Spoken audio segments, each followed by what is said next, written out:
Hey everybody, welcome to another episode of Break the Rules.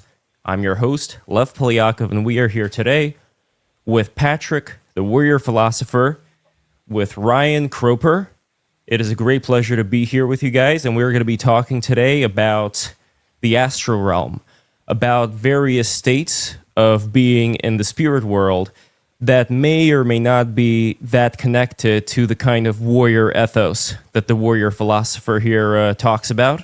And I want to get to the bottom of that to see where exactly these things can meet and where exactly they depart, and what exactly is the war that's going on within when it comes to the spiritual war, and how does that translate into the various wars that we're having on the outside with people that we perceive to be against us, whether we are in this Heraclitean war of all against all, or whether there's some kind of a peaceful brotherhood of oneness that we're going into. So I want to explore these various concepts here tonight, and both of these guys are completely new to the channel. I know Warrior Philosopher from his amazing videos talking about Yukio Mishima, talking about the Bronze Age mindset, Evola, all of these things that are going on in the minds of a lot of young people right now who feel that inner fire. And Ryan, your videos are quite amazing. You've been talking about being in these otherworldly states, being in the astral realm and the DMT realm without taking DMT, something that I'm also very passionate about when it comes to doing these Wim Hof breathing techniques, which do start to secrete what you would consider to be DMT from within, having like the third eye, is like the shining ray of light and all these things leading me to believe that there is some kind of a spiritual system that we're able to utilize. But to what extent that's what's going on just in our mind versus that actually being real entities who we're experiencing, and who exactly these real entities are, I want to get to the bottom of that tonight as well. So without further ado, let's start with Ryan. Please tell us about your experiences in this astral realm and how you came to be in them and where you are right now. And then we're going to go to Warrior Philosopher. And guys, don't forget to like, smash that subscribe button, smash that bell, sneed those super chats. All of that is very important for the growth of this channel. And patreon.com/breaktherules to become a supporter today. Anyway, Ryan, you got the floor. Yeah, I'll just be brief, so I don't talk your ear off. But essentially, I think actually everyone is born with an incredible amount of awareness. I think they're mostly like right-brained. I think the brain is constantly operating in this kind of open state, akin to more of a theta-like mindset, which leaves them quite open to perceiving reality as it is.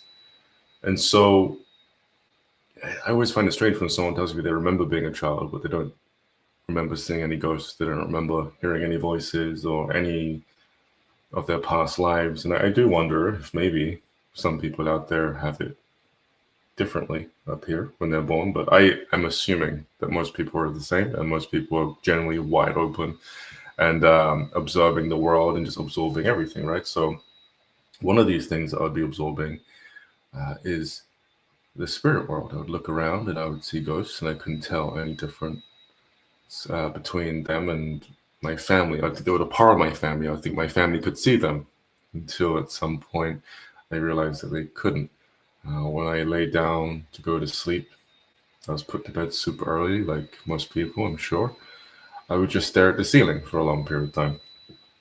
And when you're just staring at the ceiling and you're not thinking, because you're very small, your brain is very different from an adult brain. So you're not psychoanalyzing your day or anything like that. You're in this perfect Zen space where your analytical mind is shut off. The right side of your brain is super active. You're observing everything. Ooh, a new life. This is interesting. Maybe there's something above your cot, right?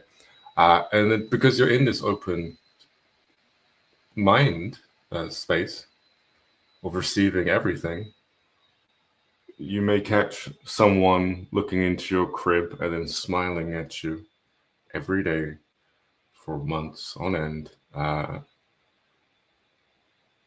Eyeballs glazed over, dead stare, maybe their flesh is kind of rotten or something like that. But you don't make the connection. You're not psychoanalyzing, thinking this is a dead spirit looking at me, right? So I say all that to say that, yeah, I started off kind of just observing everything that was there. And what I believe makes that possible is kind of like how we are when we're born. I've always been this way. A lot of people have their take on that. Some say it's because in the past life I did experience similar things, and so made it easier for me to perceive beyond the veil in this one. Some say that if you're born with a particular degree of awareness, like you don't feel unconscious as you incarnate, so you're like lucid dreaming the whole 9 months in there. You're like very aware of what's going on, and then you leave. That can also be a reason as to why you perceive things from the other side. Am I making sense? Oh, you're muted. Did you remember your past life in brief, or no? In the womb, it was. Were you talking about in the womb or just after? Whichever one. Like there have been reports from this book, Reincarnation and Biology by Dr. Ian Stevenson, talking about how kids who are like 5 years old or 4 years old, maybe up to like 10, 11, they were able to remember things that occurred to them in the past life. And there was a link between various birthmarks and various things on the skin related to where they said they were shot, they were stabbed, things of that nature. So I don't know if you had any kind of recollection either back then or maybe in the womb, but still like something that would have connected you to something that came before. And if not, we're going to go to Warrior Philosopher. Yeah, something that connected me from before. It wasn't so much past life, more so a kind of, I guess you could say, past existence. Remembering relatively the space I existed in before incarnating in 3D, how we thought as a group over there, and how most of the 9 months was me reviewing this life. You know, it's kind of like looking over the final draft, I could say. Final draft. And so my dreams wouldn't be normal dreams in there. It would be glimpses of this life.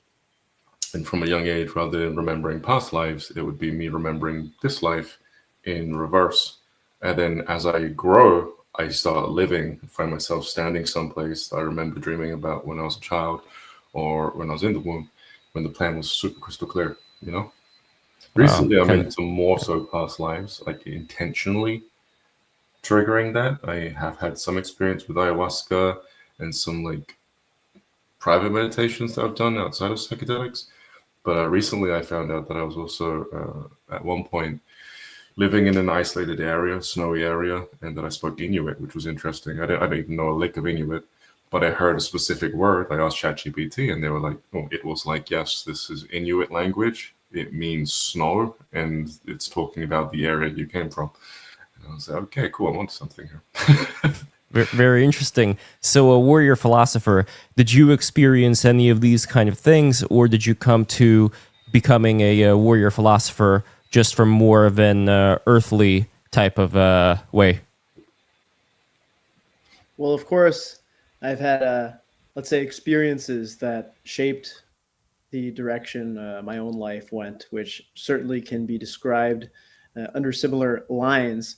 But generally, when I see what people would consider psychic or astral projection, these sort of things, I generally attempt to rationalize it. For example, Jung has the synchronicities, which you'll see these parallels in your life. You'll see these recurring numbers, for instance, or recurring objects, and then you attach this sort of sacralization to them. And generally, though I've had, let's say, experiences, that's generally the lens that I would view those things from. And I don't think that necessarily negates the meaning or importance behind it. It's simply, instead of being something necessarily transcendent, it of course becomes a nominalization where we as humans are sort of extracting meaning out of specific experience. People have talked about blood memories, for instance, whether that's true or not. I remember I was doing a 3.5 month deployment the Western Pacific. And, I have various different, let's say, ethnic backgrounds, which are sea peoples, whether that's my European side with, Scandinavians or my Asian side, coming from a Filipino background, the Austronesians going across and then exploring all these different places. So, on one hand, you might say, oh, that's a blood memory. But to me, I would sort of rationalize that and say, well, I have a knowledge of this history of my people, and I know that they're connected to these certain things. And so in my mind, I begin to attach that sort of, let's say, I don't want to call it a bias, but that general wanting to connect with that history. And, like I said, just because from my perspective, compared to Ryan, might be different in the sense that I would view it as something materially driven. I still think that there is actually a lot, perhaps even more meaning for me personally, given that it's almost like an existential assertion of meaning onto something that inherently has no meaning. And one of the interesting sort of things that I'll compare this to is early Hinduism contra Buddhism, which came out of it. Of course, in early Hinduism, you have the essence of the Brahman and the Atman. So the Brahman being that sort of all-encompassing, transcendent oneness from which all of us come from and all of us will return. And of course, moksha in Hinduism is liberation from life and then a return to the Brahman via realizing the true Atman, the true self. Now the Buddhists come in and they adopt a far more phenomenological approach to sort of, let's say, prescribing or describing the essence of phenomena. So instead of something transcendent to the Buddhists, they believe in anatta or no self. And nevertheless, they do have this interesting nominalization of reincarnation. With reincarnation in Buddhism, it's less so that a specific soul goes from one vessel to another, and it's more representative of, let's say, forces that push another thing and which push another thing. So you might describe reincarnation in the way that I describe blood memories. The knowledge of something that my ancestors might have done will still impact me in this life, because with that knowledge of what they did, whether they were involved in seafaring in this specific example I gave, or my great-grandfather was in World War I, my grandfather was in World War II, so maybe that naturally has some sort of ignites some impulse for me to want to have joined the military. But that to me is how I would nominalize the things that Ryan is talking about. And like I said, I don't know for sure. Everything that he's saying could absolutely be correct. Of course, people I respect a lot, like Dr. Jason Georgiani, talk a lot about psi-ability. So I'm very open to these concepts, but I'll say I'm a open skeptic, where I am attempting to rationalize these and attach sort of nominal value as opposed to transcendent value. But I think there's a lot we can talk about here. Before Ryan responds, when it comes to Buddhism, from what I understand, it doesn't negate there being certain spectral things. From what I understand, the focus is just that these spectral things are themselves just as illusory as whatever we consider to be physical. Like for the Buddha, all of it, including the gods and the jealous gods and various psychic phenomena, is just the same part of this thing that we are stuck in. So, at least from what I understand, that's the differentiation there. As far as the psychic phenomena, I would be very interested, Ryan, like what you consider to be the smoking gun when it comes to this existing. I can name a few things like Nikisi, the African gray parrot, who had statistically improbable verbal matches in this card game where her owner was looking at cards in another room, and the parrot was able to verbally say what those cards were. Then there's Paul the octopus, who had like a 1 in 256 odds streak in betting. Then Rupert Sheldrake did various experiments on dogs, precise timing as far as when their owners come. So there's all kinds of things with animals that I could point to. But as far as experiences with people, like certain smoking gun things, what would you say, Ryan, for you are the be-all, end-all? The be-all, end-all. Mm-hmm. I think it's interesting. I can see where both of you are coming from, but I think we exist in two different spaces. Like, what you're explaining, the Warrior Philosopher, is it's correct in that there is a side of people, the majority, unfortunately, the vast majority, that like to project meaning onto things. These people think too much. They're actually, I would say, they're the type of people you're talking about. The type of people that I talk about and I would consider as smoking guns, more so mystics. They don't think, they don't rationalize, there is no projection of the past onto digits for the sake of meaning. They don't have any of that. They don't think like that because there's no need. Maybe for some, sure, they started off that way, but then they get into a specific, it could be an ashram, it could be a temple, it could be something quite normal, quite Western, some kind of experience in their life that kind of just makes them stop thinking. With a lot of people, it's old age as well. Knock on wood. Old age stops them from thinking, and they stop trying to rationalize things. They stop putting meaning to things, and that is when they see how things actually are. And that is where I believe the true divide is between those who, let's say, believe they're psychic, or those who believe that they get messages to from the universe, and those who actually are. Because when you're not thinking, you're open to perceiving subtleties around you that you otherwise wouldn't if you were thinking. When you're thinking, you're in your head. You're basically busying yourself with flashcards and things that you find important. It's all just mind stuff. It's junk. And that can make a person's ego very inflated. That could then have them feed more into these delusions. And then they can walk around calling themselves Jesus or saying that they have all these miracles that they can't prove. But like I said, that's a very different type of person than the people that I'm in contact with, or even I would say myself, because we don't think. It's different. And that's what I was saying. When everyone's really small, they don't think neither. They're just busy observing and taking everything in. So it's a lot of right-brained activity.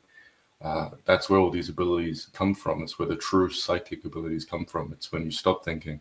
And I think, unfortunately, when people are trying to rationalize the things that can't be rationalized, because if you're sat there and you're trying to turn on an ability for yourself and you're thinking to do it, you've already lost. Your left brain is going to shut down the right brain's ability for you to experience that psi ability. And so, unfortunately, I've seen a lot of people, especially online, that they have like their whole career is disproving psychic ability. And yet I also see that they secretly want it. And so they will try to gain it through some means or another. Mm-hmm. But at the same time, tear themselves apart, trying to rationalize something that doesn't exist in the left brain. And so it's like, yeah. Well, do you think that there could be some kind of a medium here? Because if we look at the ultimate expression of someone who is just living in the moment, it would be like the animals I mentioned right now, like that African gray parrot or that octopus or the dogs that know when their owner is coming home. So when it comes to what responsibility we as human beings have, if we totally turn our minds, the left brain off, let's say, then one concern that I have is that we end up being mediums, or a not so nice kind of word, puppets, for various entities, various tricksters, you could say, that can tell us one thing, so we think that that's who they are. Meanwhile, it's something completely different, and then they end up using us for various means and ends. So I know I really want to get an answer from you, Ryan, but also Warrior Philosopher. Any thoughts on that as well? Because as somebody who values like this warrior mindset, you can't really say, well, I'm just going to take this left brain of mine and throw it in the trash. Obviously, like, there's some reason for that part of it too. Look at civilization, what we're living in right now. I can't really say that, well, this was just a big mistake. Yeah, I think that there's a lot of ways that you can entrap yourself in certain dogmatic views of thinking. And of course, that could apply to rejecting psychic phenomena. That could apply to rejecting things like astral projection, but also can apply to believing full fast in a specific frame of thought and a specific method of interacting with the world. And you end up being trapped in that too. I think, you go back to somebody like Heidegger and how he views the advancement of technology. It's very anti-positivist. Of course, with positivism, once you have let's say a law of physics, right? There's this idea that it stands as this absolute, strong pillar. And if you go against that pillar, everything comes crumbling down. When, of course, in reality, the way that we understand the world through observation evolves over time. This is just, reality. If you go to like Newtonian physics, for instance, Newton wasn't wrong, but of course, once you get to somebody like Einstein, we've refined these ideas so much over time that they're almost alien to the past. And even today, something that I got out of my conversation with Giorgiani was talking about how different theories serve different purposes based on what you want to do with them. Whether that's quantum physics, everything has a purpose. And when you begin to view science as, of course, revealing, as Heidegger is arguing for, right, aletheia, and you begin to see the world as constantly in flux, constantly evolving, I think it doesn't entrap you, and I think it really frees you. And, when I say I try to rationalize things, it's not so much that I have to, but I think you do have to be a skeptic to any sort of thing, whether it is science or if it's something, which might seem alien to science, such as like psi-ability.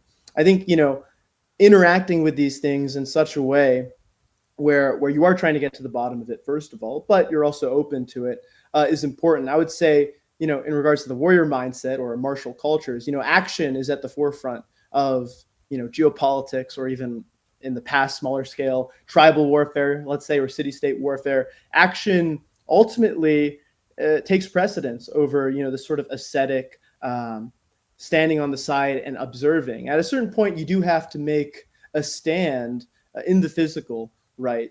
I think one of the best examples I'll give sort of is like, for example, what happened when these specific societies around like the Fertile Crescent and many other agricultural societies, their entire, let's say, telos was based upon the direction which was derived from how they lived their lives, which is, of course, building from the ground up, growing things, building walls to protect that which they had within their walls.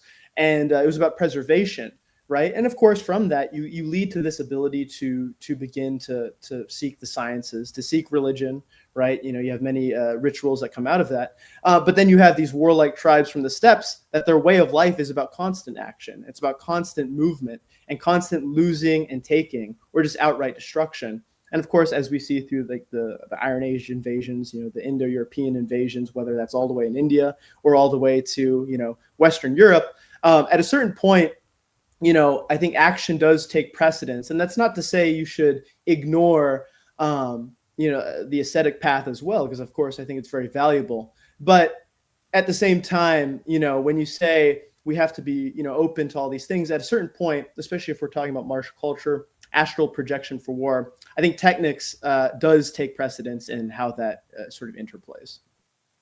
Ryan, any thoughts? Are you assuming that if you're not using your left brain, then you have no way of making decisions? Oh, is that for me? I'm not talking about the left brain stuff. Anyone, really. Yeah. Sort of what I'm saying is that, at a certain point, engaging in the rational, engaging in the material, and so this is what I'm talking about. Being rational, just because you are not rational, or I should better say, just because you turn off your left brain, doesn't mean you can't make decisions. Doesn't mean you don't have another means to know what to do. Does this make sense? It's like you're not going to suddenly fall to the floor and just lose all ability to wipe your nuts, just because you're not using your left brain. There are, for example, intuition.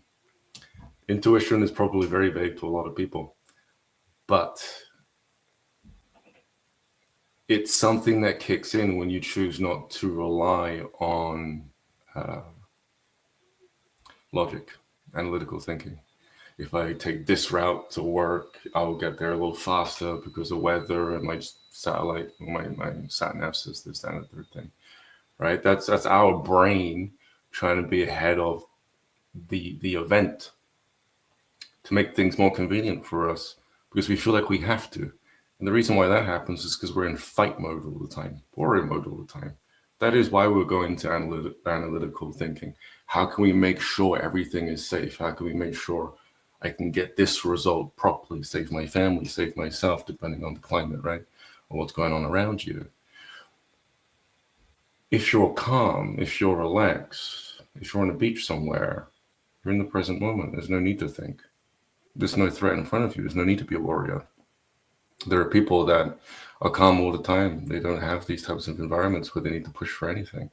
And so naturally, they stop thinking about trying to get something or get somewhere or protect themselves. And they just observe the world around them and absorb it all in, the sun. Maybe they'll sit into a nice state of gratitude, right? Thank God I'm here now, and 10 years ago I wasn't. They can't, like, it's not like they can't just get up from that moment and decide to do something. They can still make decisions. It's just their base state is now calm and centered. Rest, digest, and heal, parasympathetic nervous system. They're okay. You know? But which people are we talking about, just so we're on the same page here? Anyone, really. It just depends on your circumstance, really. I know that's a very... Yeah. It's not going to... through history, there were monks that were protected by the warrior class, but that warrior class still had to exist, and that particular culture, civilization, it had to keep in mind that there are going to be barbarians at the gates, and it's not enough just to say, well, we're all just going to sing Kumbaya and meditate. There had to be people that were aware. You're on a different side. You're talking about different people. I'm not talking about people who sing Kumbaya. I'm talking about something that's natural to everybody, that lives in each one of you, regardless of the theme or what's happened in the past or what's going to happen in the future.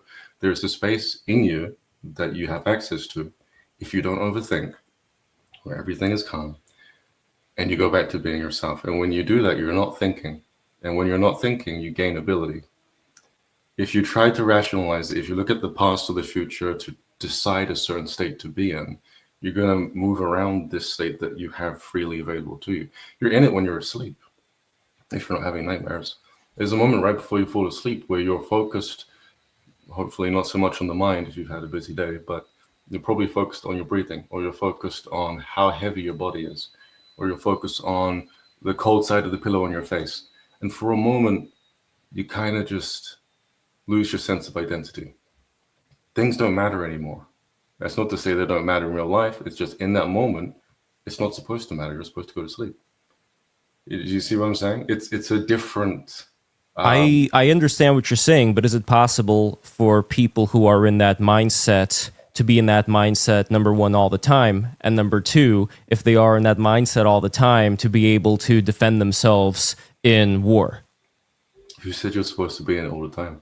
That's, again, coming from a group of people that are trying to, I guess you could say, make spirituality a kind of way of living permanently, always being a certain type of way all the time, which is unrealistic, as I'm sure you well know. You're going to come into contact with people in situations that are going to require a level of action from you. But you have the ability to self-regulate. You have the ability to deal with something quickly, move on, right? Wipe it out of your system by no longer thinking about it. If you think about something all the time, like David Goggins, by the way, you know David Goggins, the guy that does the marathons? I believe so. Yeah, he's bald. He's relatively ripped. He runs a lot. He went on Joe Rogan. David Goggins? Yeah, David Goggins. Yeah. He went on Joe Rogan, and this was after the fact. Joe Rogan mentioned him in another podcast. He brought up the fact that he said that he's conquered his past by running every single day. Joe Rogan was simply stating he hasn't conquered his past. He still lives with it in his head all the time, which is why he's constantly running. We're not designed to do that.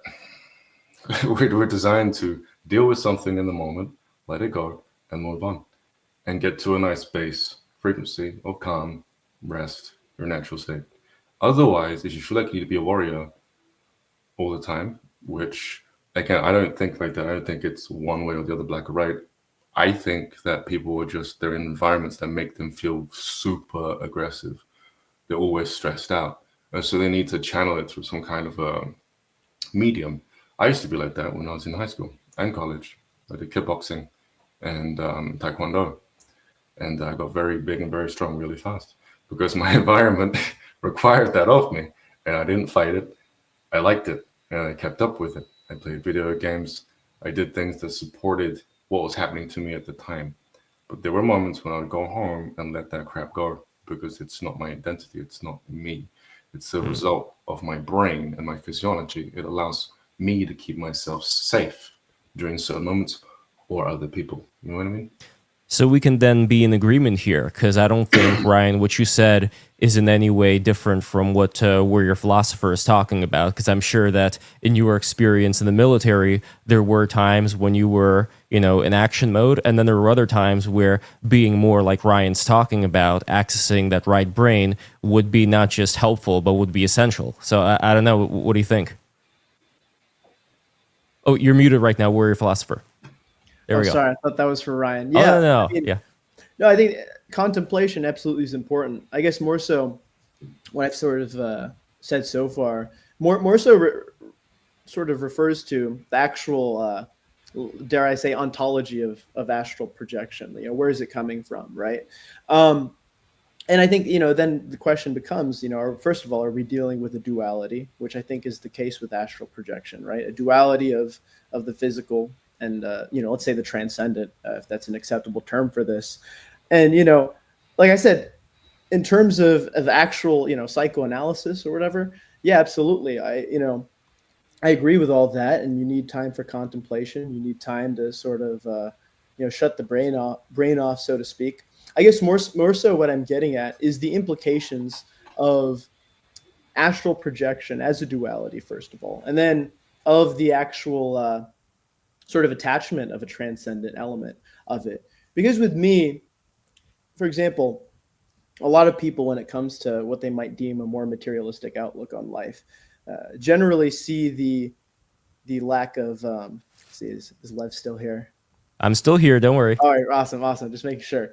That lack of a pre-existent transcendent to them, of course, is a very scary thing, because having that transcendent element of life attached to our existence does inherently insert meaning into it. And of course, this is something that you see through the construction of religions, throughout human history. And then you see the sort of social structures that come out of that as well. Like you said earlier, the monks have the warrior caste, et cetera, et cetera. And in fact, one of the interesting things with traditionalism, and I'm very much not a traditionalist, you have guys like René Guénon, who put a more of an emphasis on the priestly caste, and then you have guys like Julius Evola, who put more of an attachment to the warrior caste, actually fusing with the priestly caste into this one sort of blend of contemplation and action. Now, like I said, I'm not a traditionalist, so I don't agree with Evola so much as that he is also buying into the transcendent in a way that's actually quite similar to what Ryan's talking about, where he does believe in this supersensory world. He does believe in something very akin to astral projection. I mean, you could get this from his different writings. Of course, he even has a book called The Introduction to Magic, which sort of gets into that.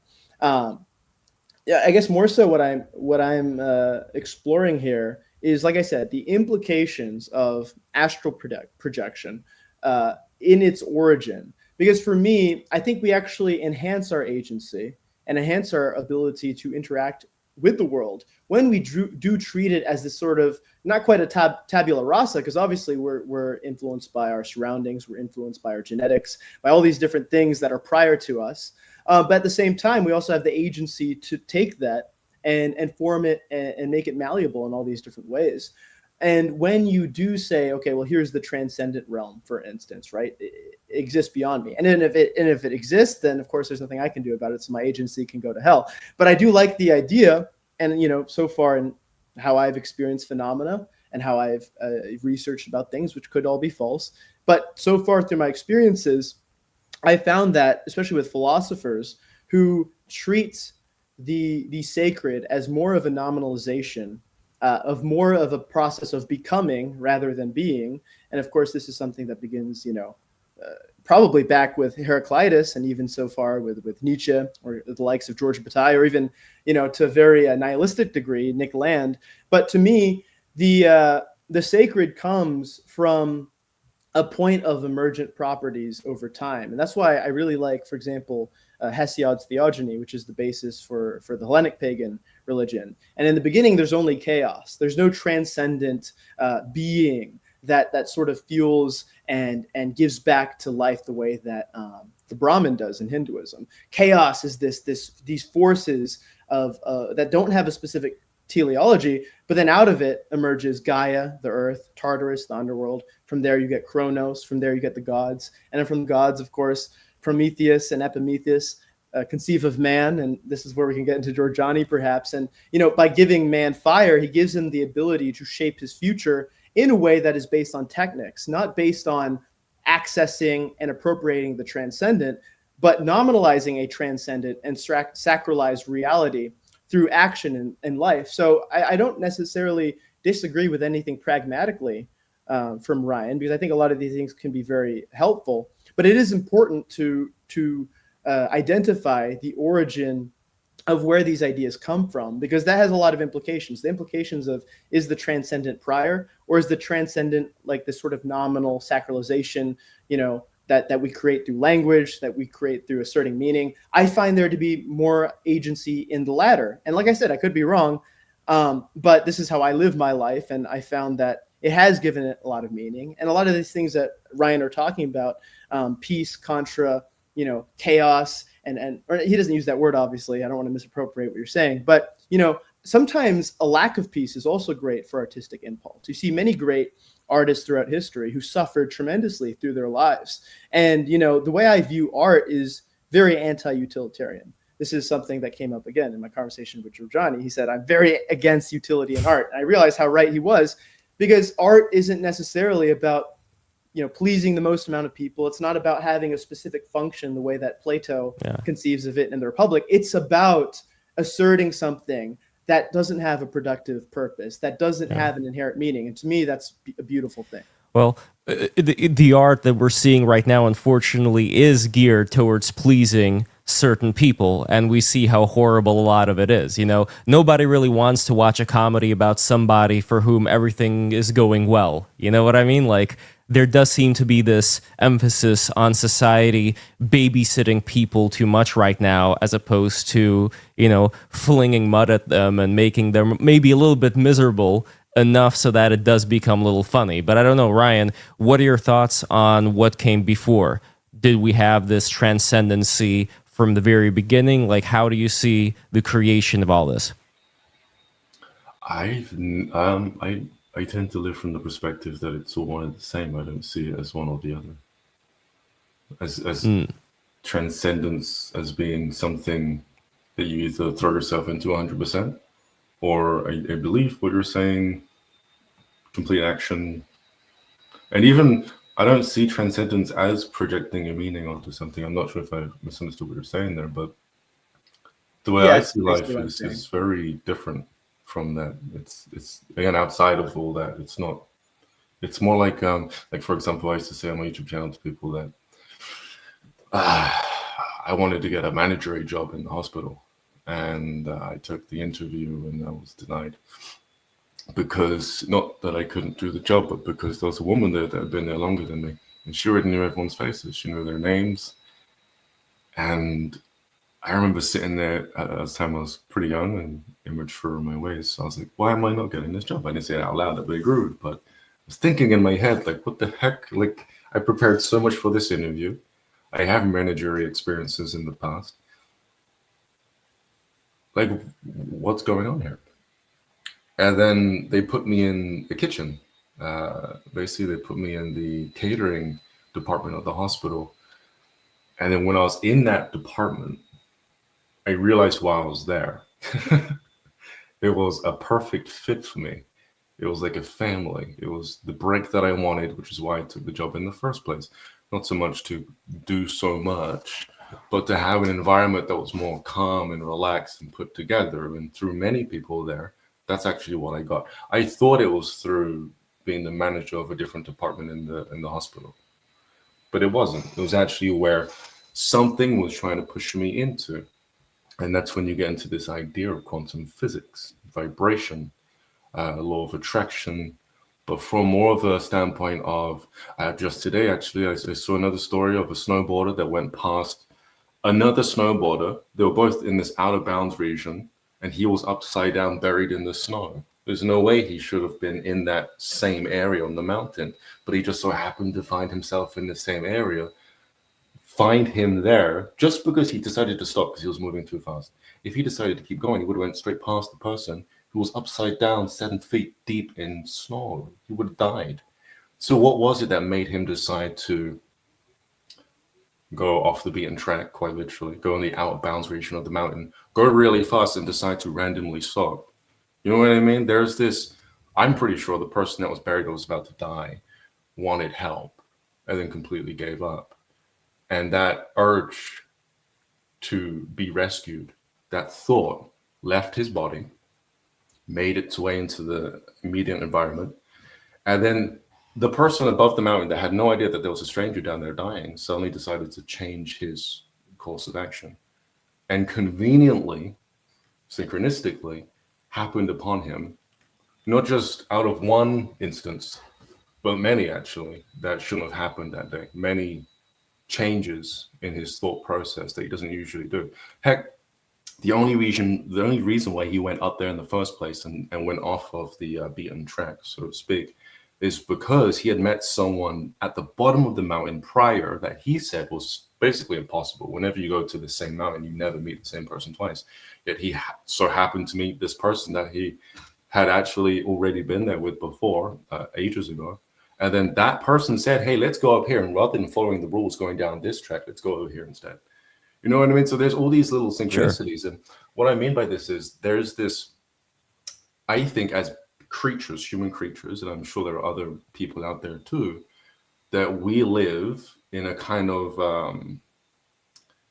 way where we're in harmony with a more subtle reality that emanates from us, and that dictates the course of physical reality. And so I don't look at enlightenment as getting somewhere invisible and ignoring the physical body. Again, we're talking about someone else entirely, a different group of people. That's not how I think. That's not how other people think as well. I've noticed there are people that are more akin to the mindset that I'm talking about here. I think it's all kind of interwoven into one system. And whether you want to believe that you're making decisions or not, I think that there's something through you that's helping you make decisions. And I think it actually also circles back around. I think, honestly, I think that people, they know what's best for themselves. They have an idea in their mind for their future. And throughout life, they just get distracted. But then this same force that allowed the person on the mountain to save the person that was about to die is moving through people, trying to get them back on track with their original goal that they know is best for them. Does this make sense? It does, but there's a bit of a caveat here, which is if we do assume that there is this world where people are attracted to certain things, certain events in their life that make their lives much better, that improve them, I would not necessarily say, judging by certain pieces of evidence that we have, that it always works that way. Just because something is spiritual, just because something is beyond what we consider to be our ordinary perceptions, does not necessarily mean that it's good. So as one example... I didn't say it was good. This is what I want to get to here, because your examples were talking about more of things that were beneficial to people. In this example, there was this Indian man named Durga Jatav who was taken to hell, where his legs were severed by demons to foil his repeated attempts to run away from them. And then the administrators of hell looked up his papers, and his captors were scolded for having brought the wrong man. So he ended up coming back to life, but they noticed that he had these little scars, these little burn marks in the areas where they were allegedly, cutting his limbs off. So this is just like one example of many of various near-death experiences in the astral realm where it's not so rosy, and people end up encountering beings that are not like these all-knowing entities that know your life story and yada, yada, yada, but more of like these trickster entities that make mistakes, just like us. Just like the gods of the Greek pantheon, they were very imperfect. They made mistakes. So that's a way, at least for me, to not elevate this otherworldly place beyond these human foibles, but actually to put it back in here and say, like, yeah, these may be things that we don't perceive right now, but that doesn't make them in any way, all good and all knowing and all of that. So I'm curious, Ryan, what do you think about that particular story? Well, the only person, or the only people that say that they have to be all good are people that think in this dualistic way. Right and wrong, good or bad, black and white. Universe doesn't care. Universe doesn't think to care. It's all just vibration. So it's things go where they're supposed to be, It's like organization, if you will. Yeah, but where they're supposed to be, that would imply that people who would open themselves up to these realities and just go with the flow, that's necessarily the best way forward. As an example, you were talking about being associated with this galactic federation of light and the experience that you've had with these particular entities. How do you know you're not being tricked? How do the people who have experienced similar things, like if we're talking about the UFO encounters, with George Van Tassel and George Adamski and George Hunt Williamson, the three Georges, they encountered various things that seem to be, not exactly saying the same story, like they made various mistakes in how they were talking about where they're from and inserting certain things that made it seem a lot more like these were tricksters that were playing certain tricks on these people that wanted to see certain things, expected to see them, and thus were able to see them. So that's what I'm trying to figure out here, because if we're talking about all these people who are so excited about, having these various perceptions, how do they know they're not being tricked? And how do you know you're not being tricked with this organization of light telling you that we're, these beings of light, meanwhile they're just playing a prank on you? No, I think we're very much the same. I never said that it was all good. And I actually say it consistently on my YouTube channel and on my Instagram lives. I don't trust aliens. And even that, I didn't like the Galactic Federation of Light, and that I kind of just cut ties. Like I'm in this world much like everyone else, and I can very much tell that people can be tricked. Can you describe a little bit about that, though? Like, how were they presenting themselves to you, and what made you start to question? Well, the longer you're over there, the more your mind becomes quite stable. They like to, how can I say, question people when they're kind of semi-conscious. Like you just come from a dream, for example, then you wake up to sleep paralysis. You don't quite know which way is up or down. And so then they will come to you in a way that's not going to startle you or have you raise any red flags in your mind. And then they will start giving you a bunch of questions. But if they keep making these routine visits, eventually it won't work. And you'll be like, wait a minute, who are you? Or you're looking at their face just long enough to be like, wait, you've got very big eyes. Or maybe for a moment you sounded like you meant well, but then all of a sudden I felt like a void. Like a horrible sense of like lack of empathy, for example, from you. Like you don't feel normal, you don't feel human. Like what the heck? And you might be terrified. And then other people come in the room and they try to calm you down, And then hopefully they'll say we should stop coming to this guy because he's no longer susceptible to suggestion. And then they'll move on to the next person. So this relates to a comment that Mars did over here. That's why people become very analytical. It's vigilance. It's a soft form of paranoia that drove the left hemisphere. So wouldn't you say that your starting to become paranoid was the left brain kind of taking over and saying, wait a minute, what is this? What's going on here? I guess so, yeah. I mean, if you see something that strikes fear in you, and that's often why people get kicked out of astral projections, especially if they're scary. The heart goes crazy, the adrenaline pumping, and you're like, no, thank you. And you come back, But then there could be a balance, like we were talking about before, where you utilize the right brain to have these various out-of-body experiences, but then you manage to reel yourself in. If what you're saying is, well, the moment that you start to be skeptical, that's it all goes away. I don't know. It would kind of suck if that was the only way, because then we're saying that the only people that would be able to have these experiences would be those who would never question anything. And I don't know if that's necessarily the case. That's not what I'm saying. I'm not saying the moment you experience skepticism, everything shuts down. I'm saying, let's say you spent the majority of your life questioning everything to the point where you've got crow's feet on the sides of your eyes because you're constantly like this. Like your physiology is showing that you don't believe in anything. Your lifestyle is showing that you don't believe in anything. The circle of friends that are around you, you're not even open to listening to someone else's religion. It's like you have all these different stories in your head that you've accumulated from books and other people that think they know what they're talking about in your mind, telling you how to live. That is a tremendous amount of programming that will stop you from even trying to astral project or trying to even conceive of the notion that these things are real. You'll instantly put up a guard. It's like they say there are three things you don't talk about during a Christmas get together, like at the dinner table, which is health, religion, and I think how much money you make, right? And politics too, I guess. Politics too, especially nowadays, everything's starting to change. Bring up those things at a dinner table and watch how many programs kick into gear. It's all the different things a person has installed into their mind to keep them safe because they don't know who to trust.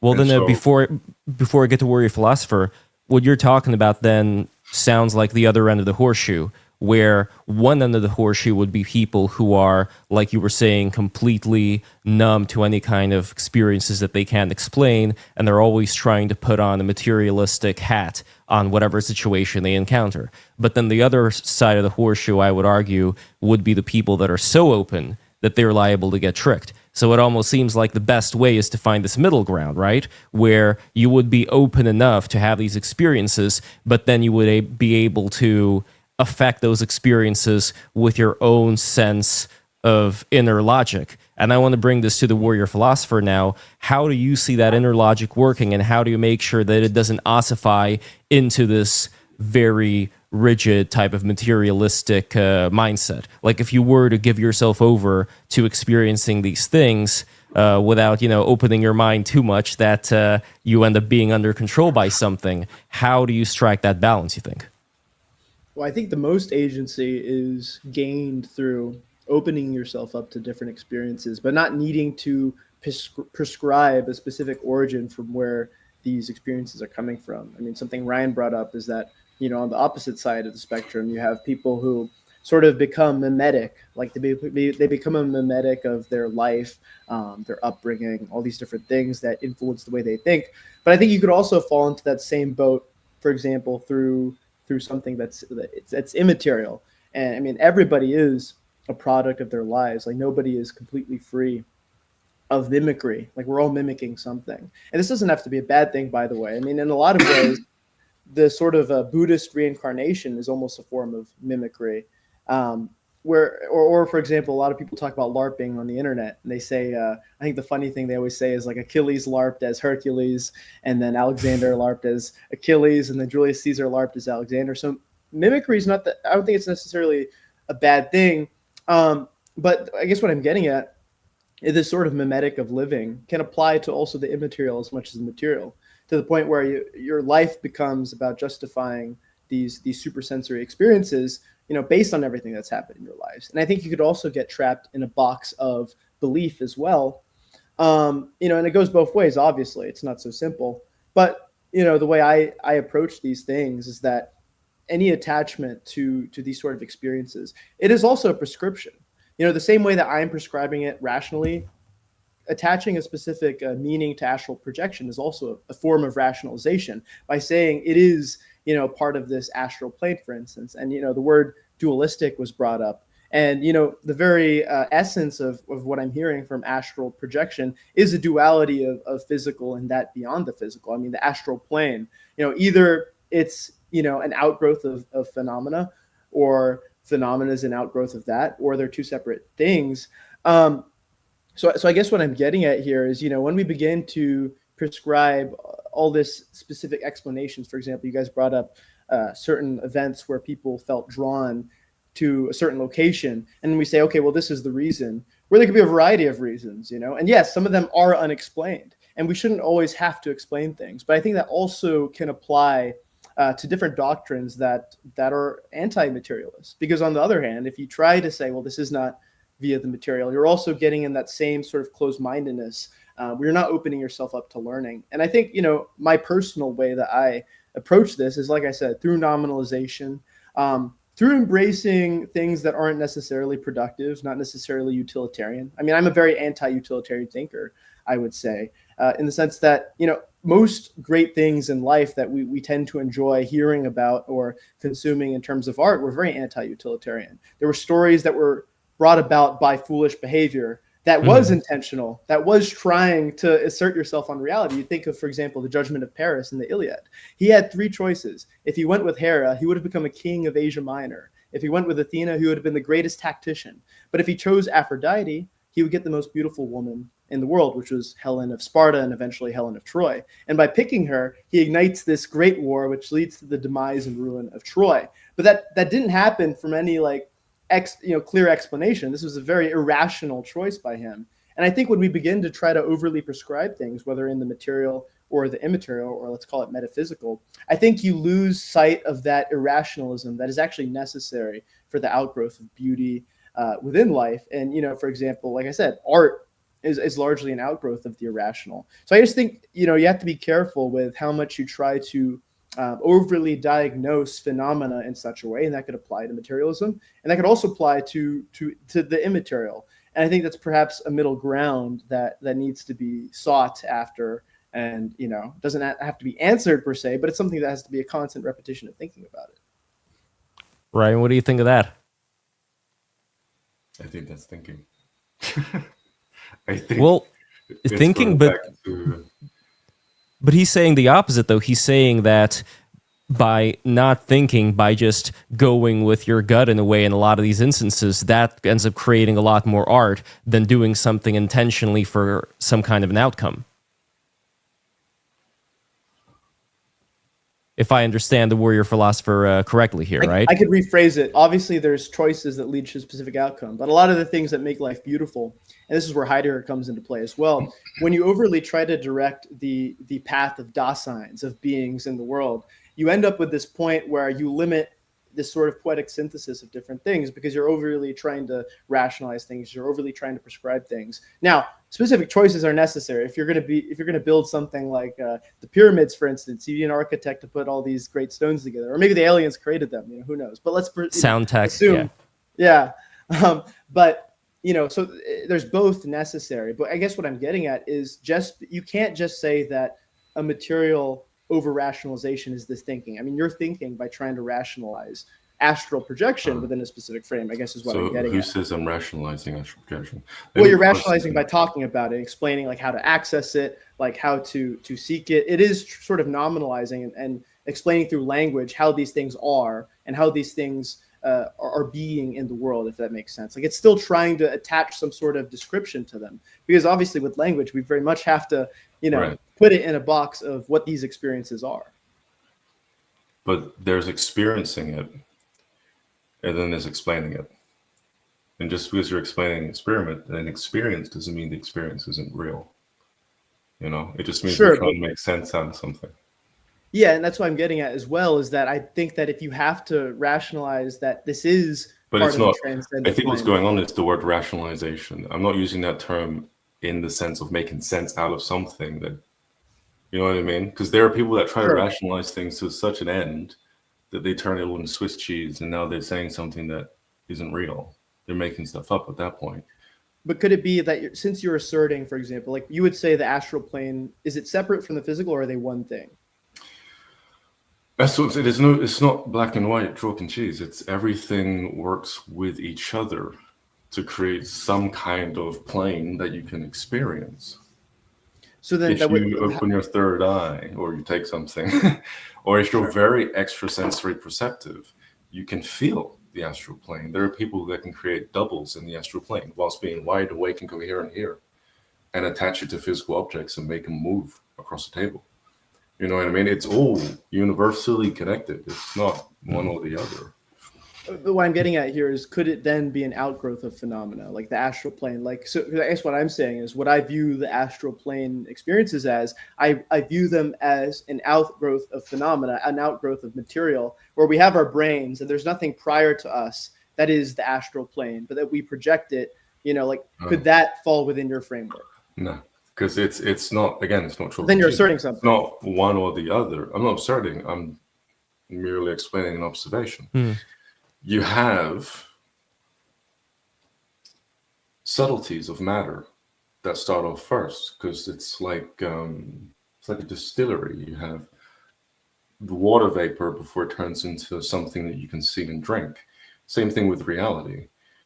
To say physical reality came first, or even it doesn't make sense. It's like there is an order to certain things. It's just, if you say there's an order, then doesn't that sort of go against what you're saying, where there's like, no, it's not black and white? Because to say there is absolutely an order to things, that is an assertion. I would say that, either I don't know that there is an order, there is no order, or there could be an order, but I can't prove it right now. I guess what I'm saying is, like, my belief systems, right? They evolve through observation over time, through observation of people much smarter than me, right? Like through science. I guess what I'm getting at is, why do we have to constrain, and maybe you're not doing it. I'm just trying to understand what you're saying. Because I would say, why can't astral projection, you say, for example, it's not black and white thinking. Well, what if it was part of the material? Maybe nothing comes first, but then they both assert themselves simultaneously. But I'm saying that I don't believe, right, that there's something prior to the material, which is the astral plane. Right. I think what I'm trying to explain is, I think what's going on is, there are people that don't believe, and they tend to go in this chalk and cheese kind of mindset, to the point where they kind of like squeeze together in betweens, gray areas, to make it black and white. But, and I'm not of this stage. I don't really care, to be honest. I don't care what one way is or the other. I simply observe and report. You know what I mean? So I have no bias in this. I'm not squeezing things together to put one thing in one box and the other thing over here. These people are right, these people are wrong. I'm simply saying, much like how, I guess, like physics, much like how slurry, like dirt and water, you shake it up and you let it sit for about a month. It all, like the heavy sediment sits first, and then something a little heavier on top of that, and then eventually you get crystal clear on top. Reality has a kind of order to it, but there's layers there. And that we can't say that that's a bad thing just because that's a thing. That's just the way things are. It's not obliged to make sense out of us. I can't say, hey, be a certain type of way and stare at it until it's a way that I agree with. I don't care. And these are based on your personal observations being in this realm, where all you're doing is you're reporting back. And you're saying, well, based on these observations, I see there being this very specific order to reality that is beyond any questioning.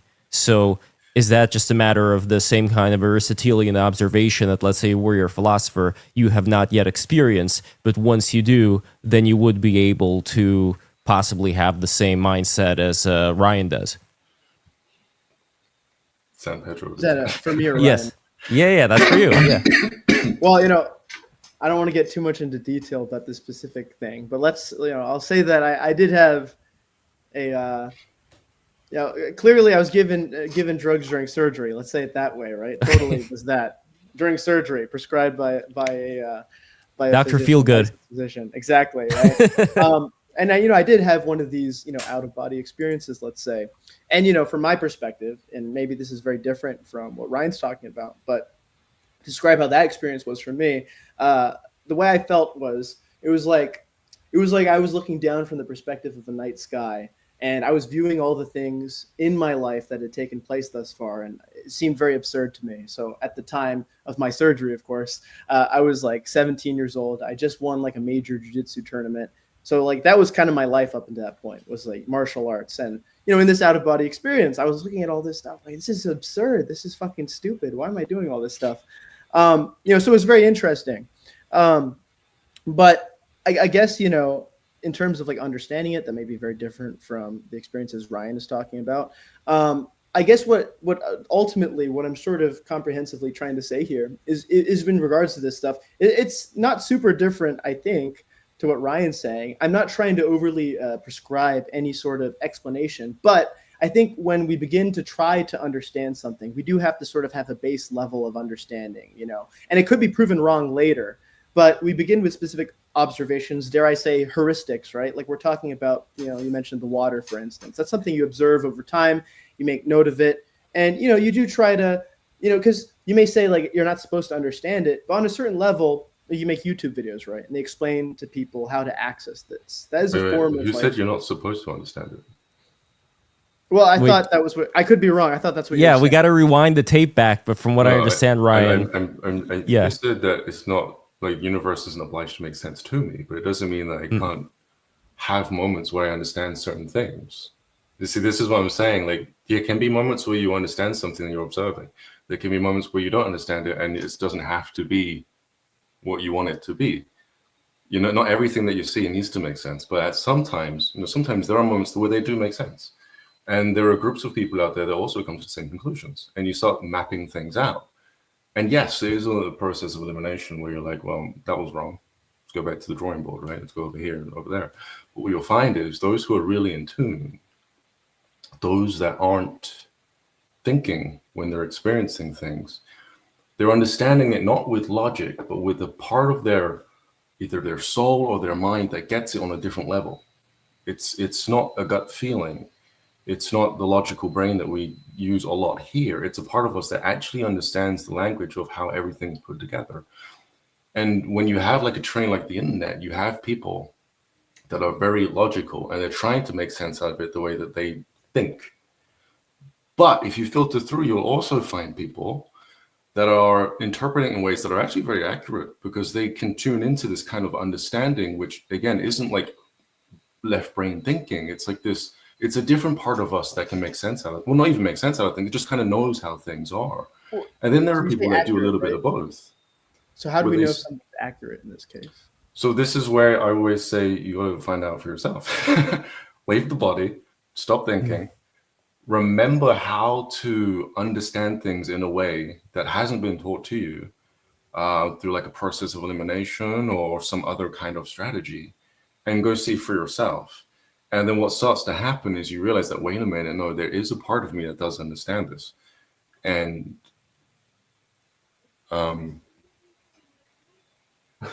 sorry, someone's out there. And then yeah, you're like, okay, maybe I want to talk about this. And so I'll make a YouTube video. But hey, I'm not saying that I get it right every single time either. I remember in the beginning, I was very much logical still, trying to figure all this out. I haven't always like shut it down or anything like that. I don't live in that lifestyle. I was born in the West. I use my brain a lot. And so there are times where I come face to face with the truth of something. I see it. I'm like, okay, this means this. Let's go back in. And then I start analyzing it. And then I get kicked out of it.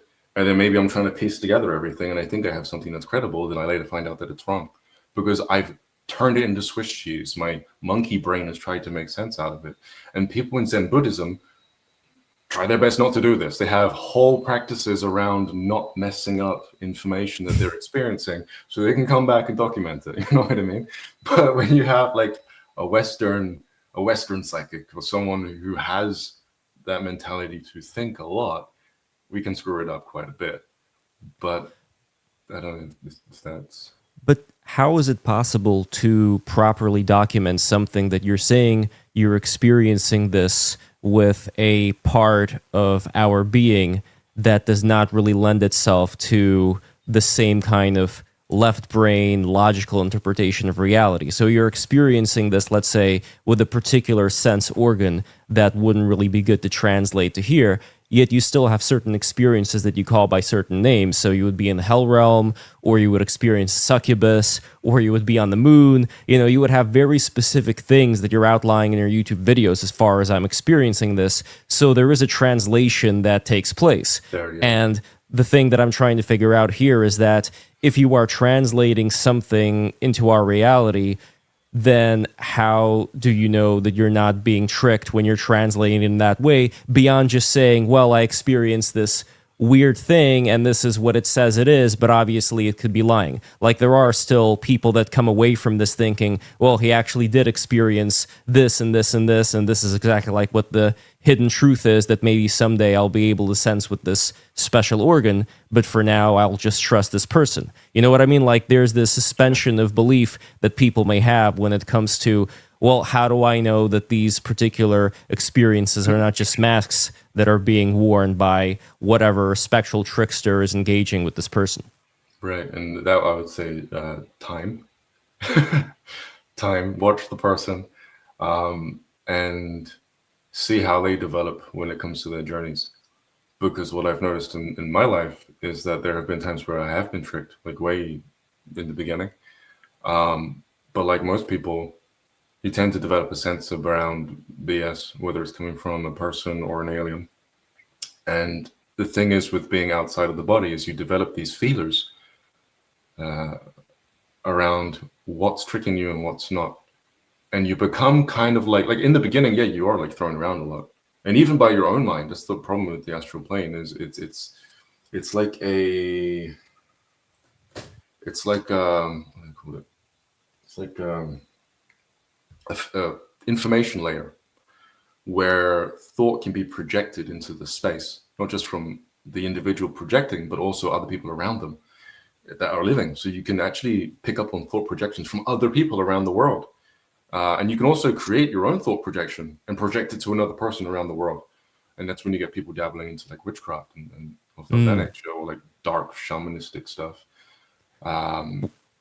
Well, here's the interesting thing for me, which I think Warrior Philosopher, since you spoke with Dr. Giorgiani, he is very much of the opinion that we as people are being manipulated by these higher order beings, which, you know, may not be morally higher than us, but are beings that are capable of psychologically manipulating us, even all the way into our afterlife realm.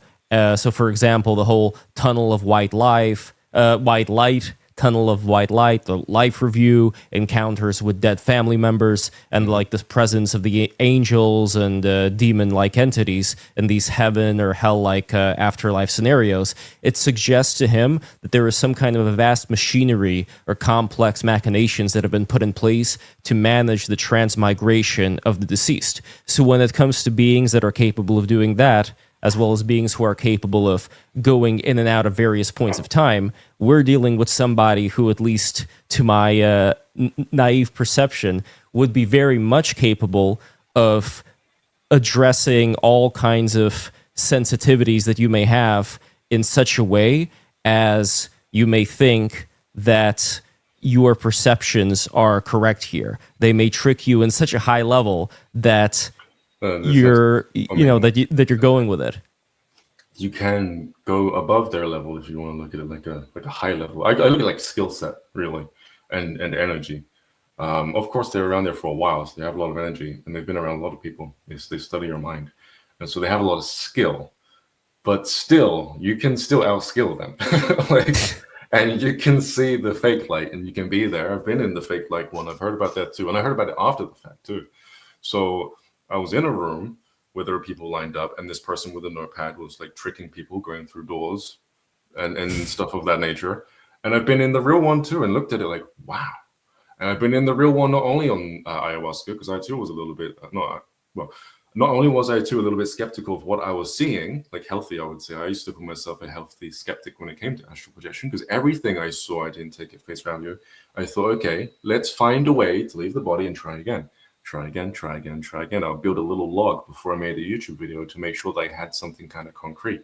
I'd even do a little bit of a background check on some of the things that I was saying, just to make sure, right?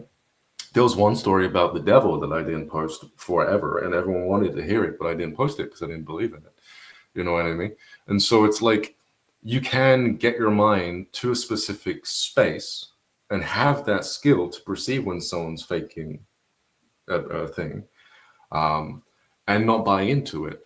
Yes, a lot of people in the beginning do buy into it. They're very new to a lot of things, and that's just life. You know, you got a bunch of babes, a bunch of new people, a bunch of like babies coming into a space. They're gonna get tricked by the shepherd, right? And then Unless it's eventually an you're gonna onion figure it skin out. type thing, unless it's an onion skin type reality where you get to this really shoddy looking thing that you could easily say, well, this is BS. I'm not falling for this one. And then you get to the next level where it looks so good and so true, but that's just another level of trickery. So how do you know? How do you know you're not being Still tricked know. then? You can still know. I remember I was on San Pedro. Oh, 1 second, Warrior. I was on San Pedro, and they had a being that was trying to trick me with multiple things, and each time it didn't work. He tried with, I'll go into the devil story a little bit then, being the devil. I was like, yeah, no, thank you. Then he tried seducing me, changing everything into sex and stuff of that nature. My whole room changed. I was like, no, thank you, not going to work. Basically, like a monk up here, right? And then, so he's doing that time I was fasting a lot. And then he switched it up again to aliens. And it's like, oh, you'll be into this. He showed me him being an alien with multiple faces.